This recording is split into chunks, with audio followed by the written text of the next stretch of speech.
In this lecture, we will be seeing some of the identities of regular expressions. So these identities of regular expressions are important when you solve some problems related to regular expressions, and also if you are giving some exams like GATE, these identities are important because sometimes you get direct questions based on these identities. Alright, so let's get started. So here the first one says that phi plus r equal to r. Now what does this mean? So here phi is used to denote an empty set. So that means if you do the union of phi and r, where r is any regular expression, then you get back the regular expression r. So plus is used to denote union. So the union of phi and any regular expression is the regular expression itself. Alright, that was simple and straightforward. So let's come to the second one. So here it says phi concatenation r union r concatenation phi is equal to phi. That means if you concatenate an empty set phi with a regular expression, and if you also concatenate a regular expression with an empty set phi, and you perform the union of them, then what you get is an empty set phi.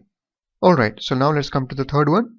Here it says epsilon r equal to r epsilon equal to r. So in the last lecture we have used this symbol to denote epsilon, but let's know that this symbol and this symbol is also used to denote epsilon. So here it says that if you perform the concatenation of epsilon and any regular expression r, or the same thing if you perform the concatenation of r and any epsilon symbol, then what you get is r itself, the regular expression. Alright, let's see the fourth one. The fourth one says epsilon closure equal to epsilon. So this is very simple. If you have epsilon and if you perform the closure of that, then what you get is epsilon itself.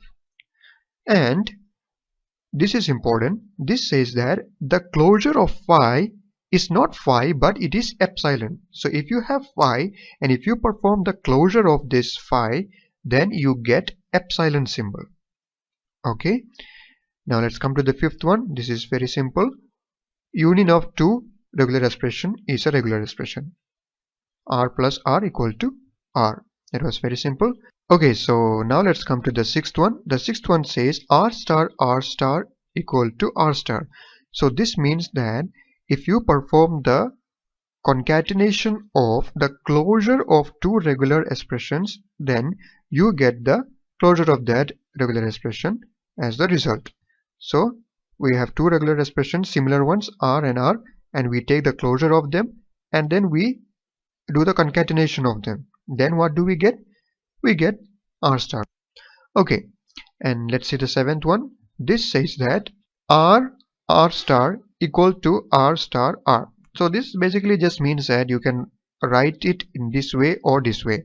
Concatenation of r and its closure is equal to the closure of r concatenation r.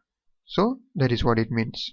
And let's come to the eighth one. This says that r star and the whole of its star equal to r star. That means if you have the closure of a regular expression and if you perform the closure of it again, then what you get is the closure of that regular expression itself.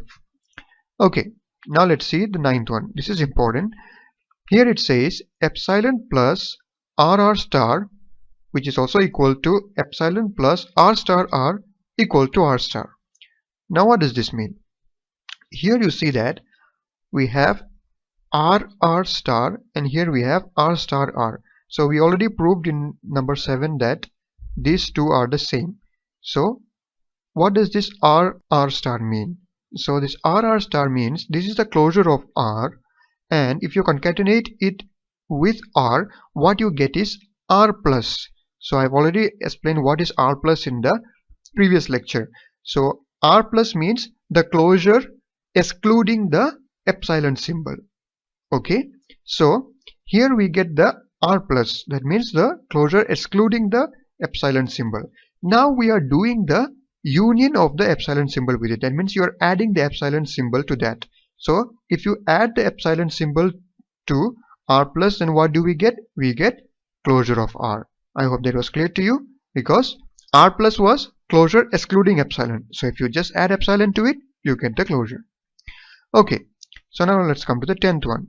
Here it says that P concatenation Q and the whole of its closure concatenation with P is equal to P and then the whole concatenation of Q and P its closure. So this is something you just have to remember it. Okay, so now let's come to the next one. Here this also you have to just remember it. It says that P plus Q whole closure is equal to P closure concatenation Q closure and its whole closure, and it is also equal to P closure union Q closure and its whole closure. Okay, and then the last one says P plus Q concatenation R equal to PR plus QR. So you can remember it this way. Here you have union of PQ and here we have concatenation of R. So it is just like multiplying it this R inside. So here you get P and this R, PR, and this plus is retained over here, and then Q and this R, QR. So this is the way you can remember it. And also the same way R concatenation with P plus Q, that means P union Q is equal to RP plus RQ. Here also you can just remember like you are multiplying it inside R and P plus then R and Q, RQ. So this is just the way to remember it. So these were some of the important identities of regular expressions that you have to remember. So